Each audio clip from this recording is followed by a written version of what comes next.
옛말에 이런 말이 있습니다. 사촌이 땅을 사면 배가 아프다. 이런 말이 있죠. 우리 집에는 사촌이 땅을 사지 않아서 배가 많이 아프진 않았는데요. 우리 옛말에 이런 말이 있습니다.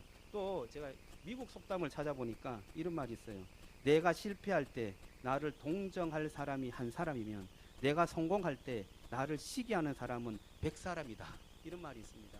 성공할 때 좋아하고 그런 사람이 더 많아야 되는데 오히려 나를 시기하는 사람이 더 많고 내가 실패할 때 동정할 사람이 많아야 되는데 동정할 사람은 그렇게 적다는 것이죠. 이것이 무슨 말인가요? 시기심에 대한 말이에요. 인간은 시기심으로 사람을 미워한다는 것입니다. 샘을 낸다는 것입니다. 이 시기심이 성경에도 많이 등장합니다. 가인과 아벨에게도 등장하죠. 가인은 아벨을 시기심으로 죽여버렸습니다. 가인이 드린 예배 또 아벨이 드린 예배 둘 중에 하나님께서 아벨의 예배를 받으셨어요. 그래서 이 가인이 너무나 화가 나서 하나님 왜 내 예배는 받으시지 않는 거예요? 라고 하면서 그 동생 예배를 받은 것을 시기해갖고 동생을 죽여버렸습니다. 살인죄가 이 시기심으로 인하여서 발생하게 된 것입니다. 또 야곱과 에서에게도 나오는 것이에요. 야곱은 형님 에서의 발꿈치를 잡고 태어났습니다. 쌍둥이인데 내가 먼저 나오려고 했는데 아차 순간에 형님이 먼저 나간 거예요. 그래서 발꿈치를 잡고 나왔는데 이것이 바로 시기심의 대표적인 상징이 된 것입니다.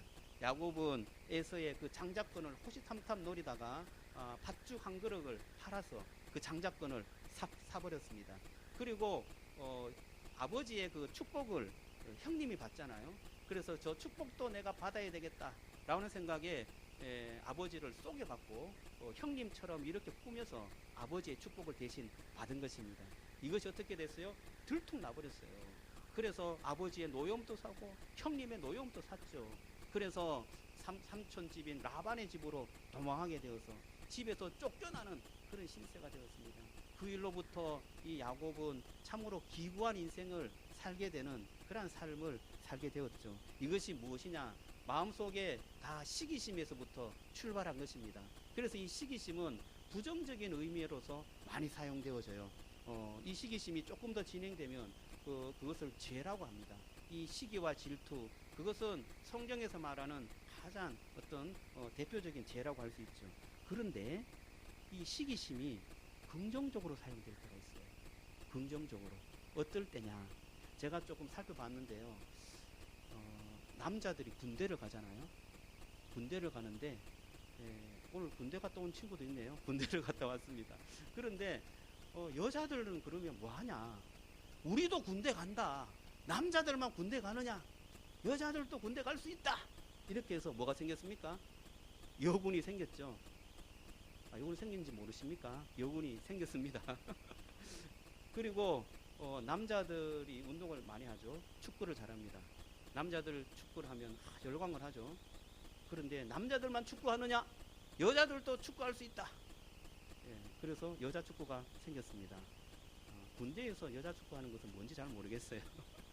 자, 이처럼 군대도 여자들이 가고 또 축구도 여자들이 합니다. 이것은 뭐예요?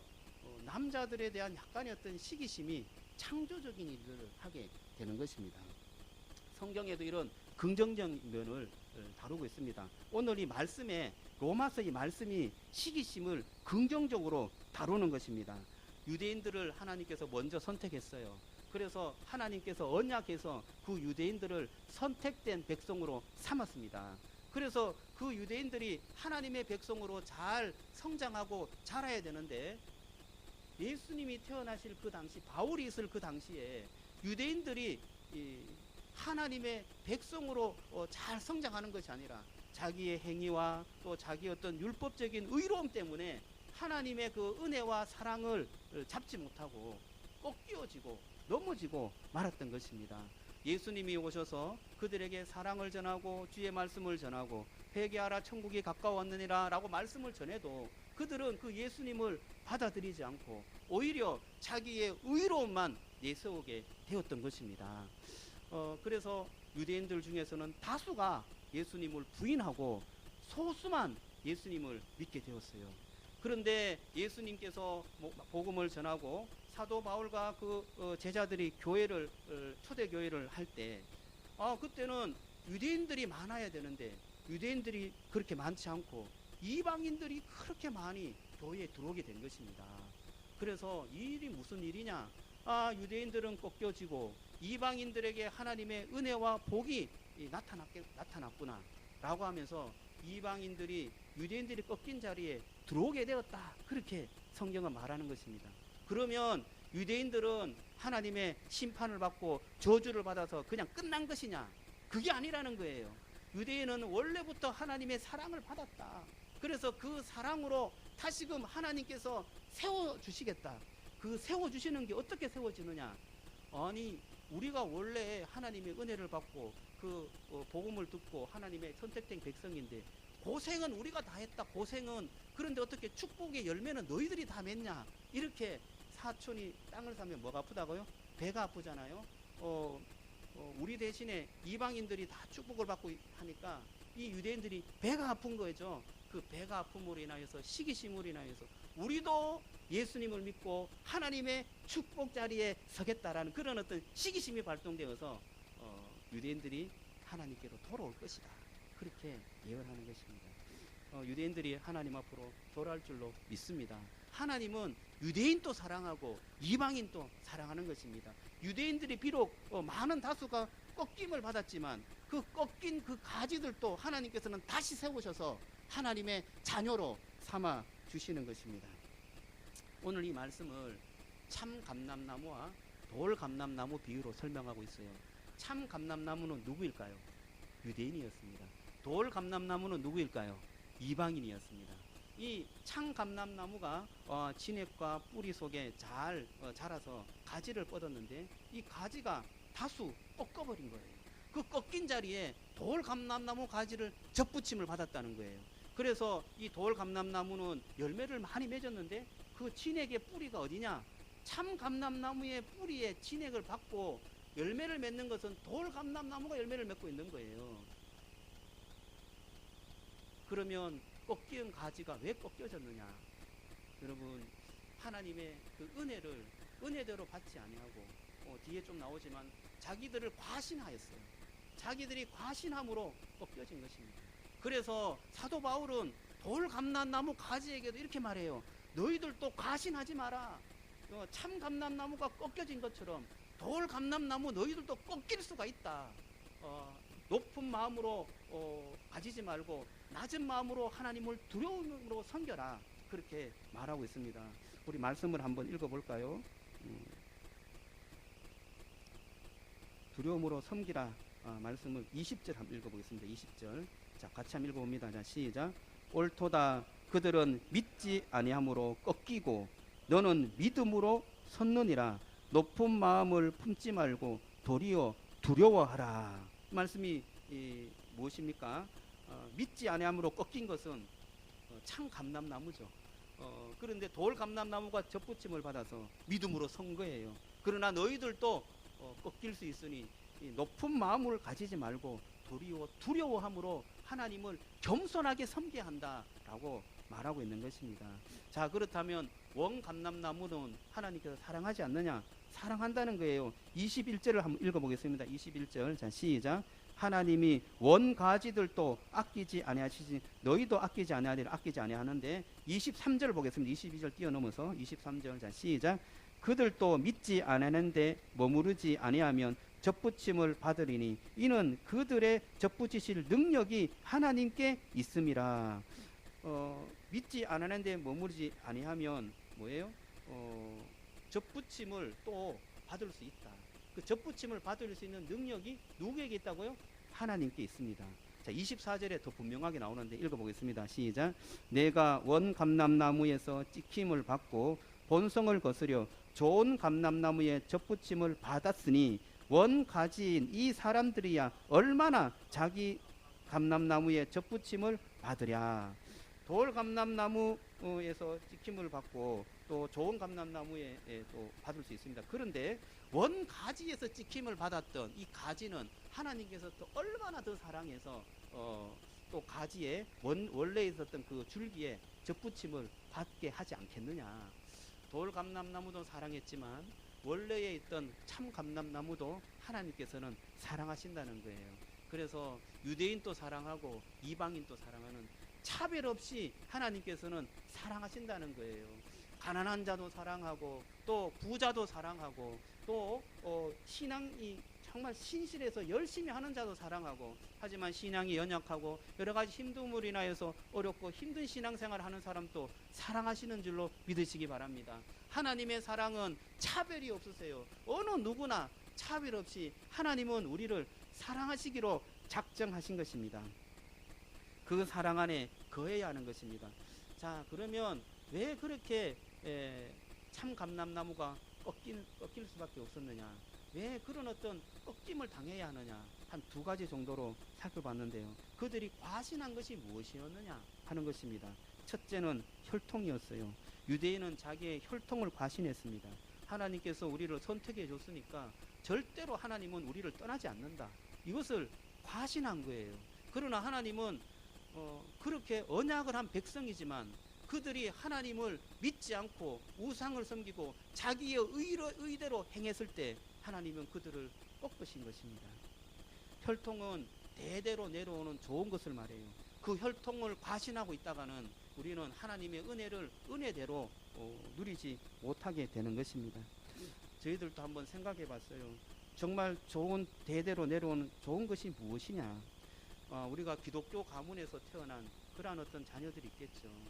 정말 좋은 가문에서 믿음의 혈통을 가지고 태어났습니다. 그래서 우리는 믿음 생활을 그냥 문화적으로 잘 하게 되었다, 우리는 믿음의 혈통이다 라는 것을 과신하게 되면 그 과신이 오히려 우리를 낭패보게 하는 것입니다.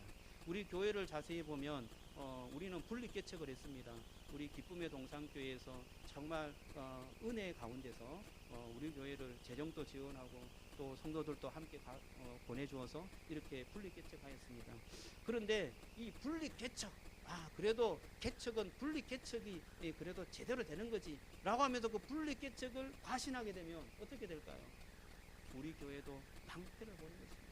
여러분, 저와 여러분들이 분립개척은 하나의 그런 어떤 개척의 한 방법이지, 정말 하나님께서 주신 그 은혜대로 그 은혜가 은혜되도록 겸손하게 주의 몸된 교회를 섬길 때 하나님께서 이 교회를 통하여서 영광 받으실 줄로 믿습니다.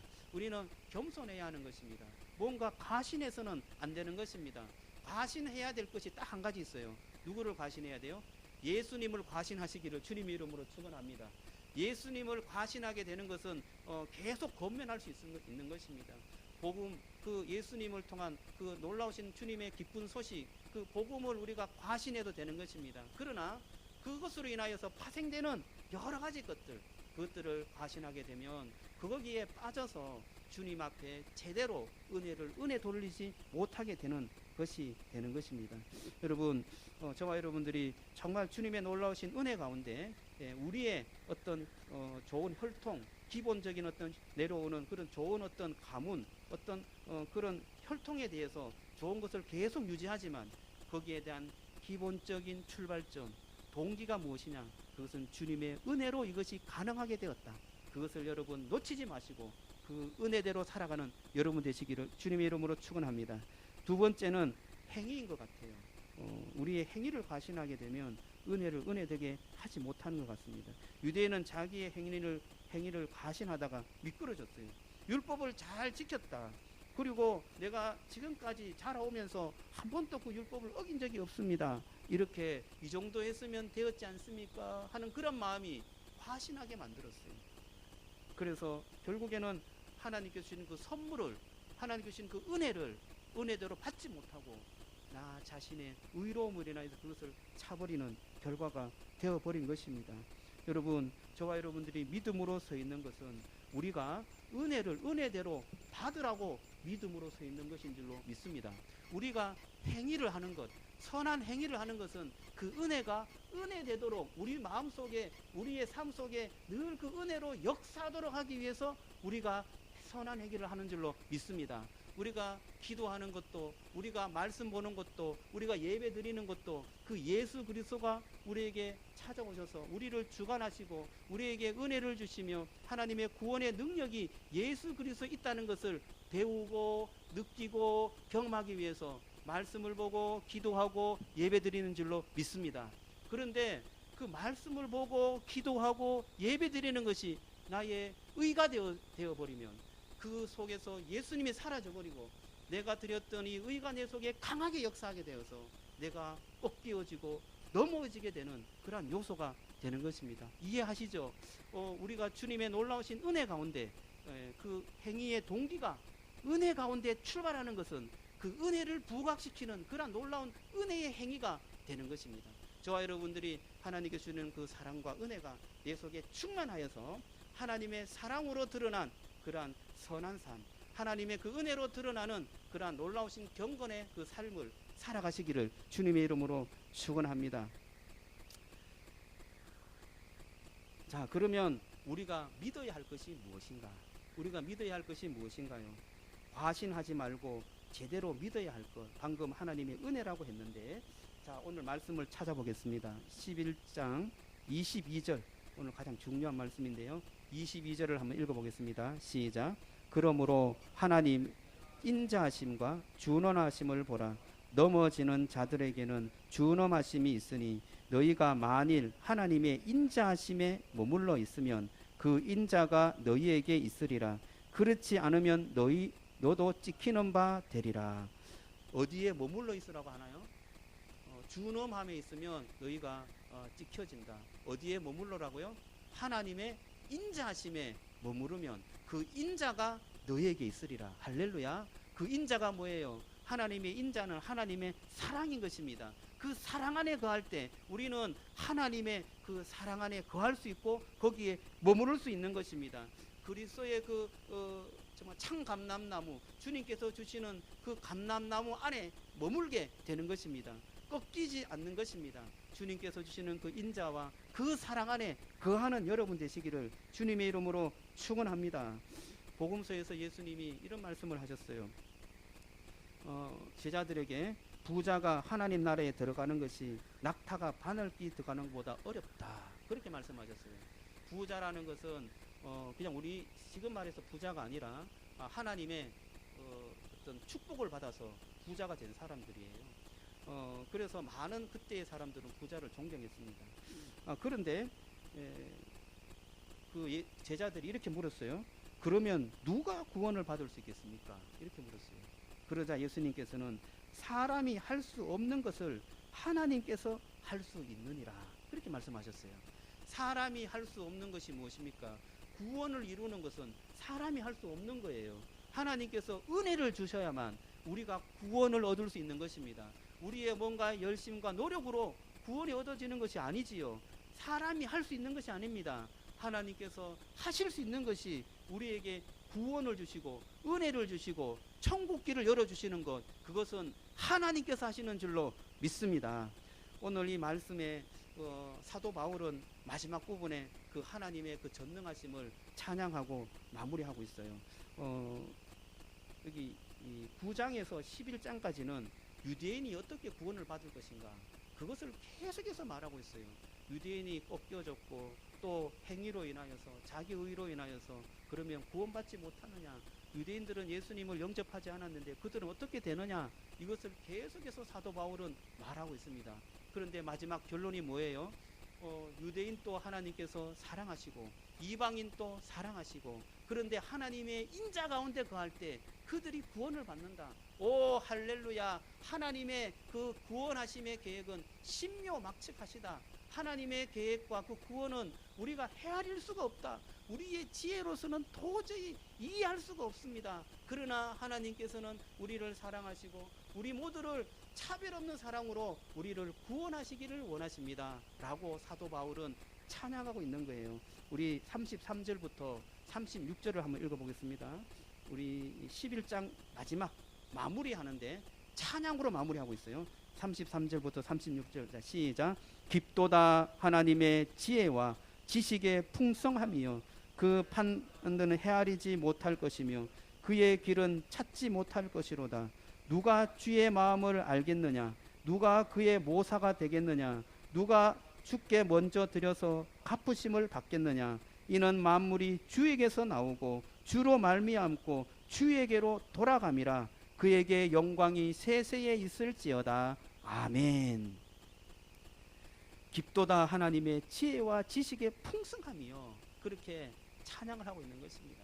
하나님의 그 지혜와 그 지식은 우리의 판단과 우리의 헤아림으로 찾을 길이 없는 거예요. 그만큼 하나님의 그 구속의 은혜는 깊은 기품이 있고 그 넓이와 그 높이를 우리가 헤아릴 길이 없는 것입니다. 그 사랑이 우리를 끊을 수 없고 그 사랑으로 우리를 인도하시기에 우리는 거기에 감사하고 기뻐하고 그 예수 그리스도의 그 사랑 안에 거할 때 우리는 참된 구원을 누리게 되는 것입니다. 그러한 은혜가 여러분에게 있기를 주님의 이름으로 축원합니다. 오늘 이 하나님의 정말 차별 없는 그 사랑을 어떻게 좀 잘 표현해 볼까 고민하다가 길은 여기에라는 책이 제 서재에 꼽혀 있어서 계속 한번 훑어봤습니다. 길은 여기에라는 그 아주 정말 신앙 서적의 진수를 보여주는 그런 어떤 책이에요. 꼭 한번 읽어보시면 좋겠어요. 미우라 아야코가 쓴 자서전적인 신앙 소설입니다. 그 미우라 아야코의 자기 이야기를 쓴 거예요. 미우라 아야코는 17살에 초등학교 선생님이 되었는데 7년 후에 약혼 선물로 들어오게 했는 그날에 폐결핵이 걸렸습니다. 그래서 13년간 그 폐결핵을 투병하면서 살았어요.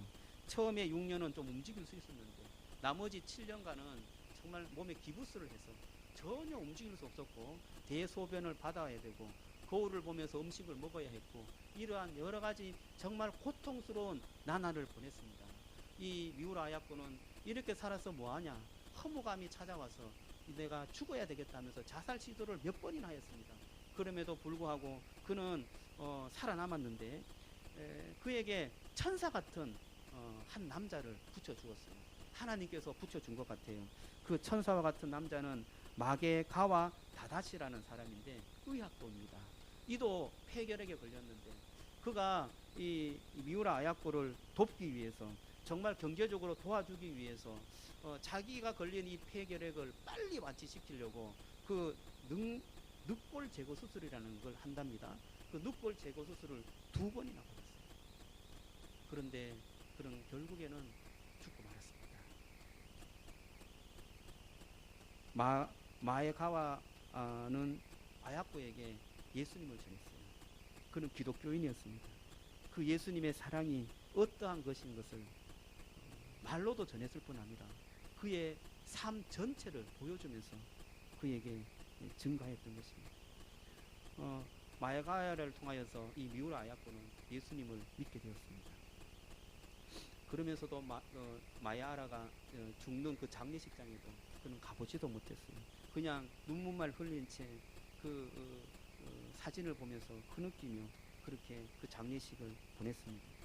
그런데 그 아야코에게 한 남자가 또 나타났습니다. 그것은 그의 남편이었던 미우라였습니다. 미우라 이름이 썩이 똑같은데요. 그 미우라가 아마 조금 이 시기심의 어떤 그 사랑이 이 미우라에게 있었던 것 같아요. 먼저 사랑했던 마게아가와의 그 사랑, 그 정말 진실했던 그 사랑, 정말 죽음으로 헌신했던 그 사랑을 정말 나도 그렇게 이 아야코를 사랑해줘야지 하는 그 마음에 정말 헌신적으로 그를 사랑했습니다. 정말 아무것도 다치지 않고 멀쩡한 그런 어떤 몸이었음에도 불구하고 6년 동안 그는 5년이네요. 5년 동안 간병을 하면서 손 한 번 제대로 잡지 아니하고 그를 계속해서 도왔습니다. 그리고 기다렸습니다. 그 후에 36살의 신랑과 38살의 신부가 주위의 축복 속에 결혼을 하게 되었고 결혼한 후에 빙점이라는 소설을 쓰면서 이 아야코는 정말 많은 대중의 사랑을 받게 되었습니다.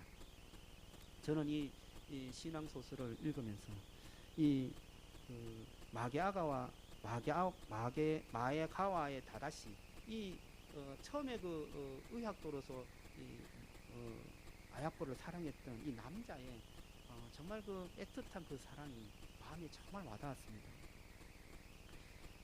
하나님은 폐결에 걸려서 살 소망을 잃고 허무함에 시달리는 그 가냘픈 여인, 정말 소망 없는 그런 여인이지 않습니까? 그 여인에게 천사 같은 남자를 보내주었습니다. 그는 참으로 진실되고 진지하였습니다. 그리고 여러 가지 어떤 뭐 놀고 재미있게 어떤 그런 어떤 대화를 한 것이 아니라 오늘 성경을 어떻게 읽었습니까? 또 하나님의 말씀을 어떻게 묵상하였습니까? 이렇게 제자와 선생님처럼 그 다다시가 오면 이 아야코가 제자가 된 느낌이라고 그렇게 표현하더라고요. 선생님처럼 이 다다시가 찾아와서 그에게 복음을 전했고 진실한 마음으로 그리스도의 사랑이 어떻다는 것을 정말 보여주는 그러한 어떤 사람이었던 것입니다. 저는 이 다다시를 보면서 참 우리가 진정한 그러한 어떤 복음적인 삶이 무엇인가 그것을 다시 한번 깨닫게 해주었고 정말 우리가 어떻게 살아야 할 것인지 이 세상에 정말 그리스도의 사랑을 어떻게 보여주어야 할 것인지 그것을 정말 잘 깨닫게 해준 그러한 어떤 사람이었습니다. 주님의 사랑은 언제나 차별 없이 주어지는 것입니다. 이 연약한 아야코에게 정말 하나님께서 다다시를 보내주셔서 하나님의 사랑을 보여준 것처럼 여러분 연약하거나 또는 병들었거나 우리의 인생이 아무런 허무함으로 인하여서 보잘것없다 그렇게 생각하는 그 인생도 주님께서는 사랑하시는 줄로 믿으시기 바랍니다. 주님께서는 그 인생이 구원 얻기를 원하시고 그 인생을 통하여서 하나님의 영광이 드러나기를 원하시는 것입니다. 그래서 정말 멋지고 정말 훌륭한 그런 어떤 사람들을 보내주셔서 다시금 깨닫게 하시고 은혜를 주시는 것입니다. 그런 사람이 아니더라도 또 교회를 통하여서 목사님을 통하여서 공동체를 통하여서 또 다른 많은 사람들을 통하여서 저와 여러분들에게 다시금 깨달음을 주셔서 주님의 그 진리 안에 거할 수 있도록 하나님께서는 은혜를 주시고 사랑하시는 그러한 어떤 하나님의 사랑을 계속해서 보여주시는 것입니다. 여러분 그 사랑을 경험하시기를 그리고 받아들이시기를 주님의 이름으로 축원합니다. 그럼 폭포수에 앉아 있으면 폭포의 그 폭포수가 얼마나 세차게 떨어지는지 모릅니다. 거기 앉아 있으면 그냥 그 폭포수를 몸에 온몸에 받을 수 있습니다. 그런데 여러분 컵에다가 뚜껑을 닫고 그 폭포수에다가 한번 놓아 보세요. 아무리 떨어지는 그 폭포수가 세차게 떨어져도 뚜껑 닫은 그 컵에는 한 방울의 물도 모이지 않는 것입니다. 여러분 저와 여러분들의 마음으로 활짝 열고 주님께서 주시는 그 사랑을 받아 누리시기를 주님의 이름으로 축원합니다. 우리의 마음을 닫고 있으면 절대로 그 하나님의 사랑이 우리 마음속에 다가올 수가 없는 것입니다. 주님의 그 은혜, 주님의 그 사랑이 하나님 내 마음속에 채워주옵소서. 내 마음을 열고 주님을 받아들일 때 주님께서 주시는 그 놀라운 은혜와 사랑을 경험하게 되는 것입니다. 십자가에서 피 흘려주신 주님은 조건 없이 차별 없이 우리를 사랑하십니다. 그리고 우리에게 손 내미시고 계시는 것입니다. 나와 함께 가자고. 또 내가 간 길은 비록 고난의 길이지만 십자가의 길이지만 나와 함께 가면 그 길이 재미있고 행복하고 은혜가 있다 라고 우리에게 말씀해 주시는 것입니다. 여러분 주님의 손을 잡고 그 길을 걸어가시기를 바랍니다. 조금 힘들고 고난이 있을 수 있어요. 그러나 이 세상에서 주는 그런 돈에 대한 기쁨 혹은 어떤 세상의 권력에 대한 기쁨 그런 기쁨하고는 차원이 다른 하나님께서 주시는 은혜의 기쁨을 만끽하고 또 경험하게 될 줄로 믿습니다. 그 예수 그리스도의 손을 붙잡고 주님의 길을 걸어가는 저와 여러분들이 되시기를 주님의 이름으로 축원합니다. 예수님께서는 6월절 만찬 때에 십자가에 돌아가시기 전주에 제자들을 불러 모으셨어요. 그리고 그들에게 손을 내밀어 주셨습니다. 사랑의 손을 내밀어 주셨어요. 그 사랑의 손에는 두 가지 이 만찬에 먹을 것이 있었는데 그것은 무엇이었느냐? 떡과 포도주였습니다. 이 떡을 주면서 이렇게 말씀하셨어요. 이 떡은 내가 너희를 위해서 찢은 내 몸이다 라고 말하면서 이 떡을 나누었습니다. 그리고 포도주를 나누면서 이렇게 말씀하셨어요. 이것은 너희를 향하여서 내가 흘린 나의 피다, 언약의 피다 라고 말하면서 이 떡과 잔을 먹으면서 대대로 나를 기념하라 그렇게 말씀해 주신 것입니다. 여러분 그 떡과 피를 우리가 취할 때 그리스도께서 십자가에 죽으신 십자가에서 죽으셔서 그 창에 찔려서 살이 찢기시고 그 찢기신 살을 통하여서 흘러난 그 피로 인하여서 우리가 나음을 얻고 우리가 치유함을 얻고 생명을 얻은 그 예수 그리스도의 그 십자가의 희생의 그 치료의 역사가 우리와 함께하게 될 줄로 믿습니다. 그 예수 그리스도의 그 떡과 피를 취하면 포도주를 취하면서 우리는 그 예수 그리스도가 내 속에 내재하게 되고 내 속에 역사하게 되고 성령의 그 영적인 그 은혜가 내 속에 충만하게 임하게 되어서 하나님의 내주하심, 하나님의 함께하심이 경험되어지는 그러한 축복이 있을 줄로 믿습니다. 그래서 성찬을 통하여서 그리스도와 연합한다 그런 말씀을 쓰는 것입니다. 여러분 오늘 이 성찬을 통하여서 그리스도와 연합하고 정말 그 사랑을 경험하는 십자가의 그 은혜가 충만하게 내 속에 밀려 들어오는 그런 경험이 있으시기를 주님의 이름으로 축원합니다. 이 시간에 우리 성찬을 같이 나누기를 원합니다.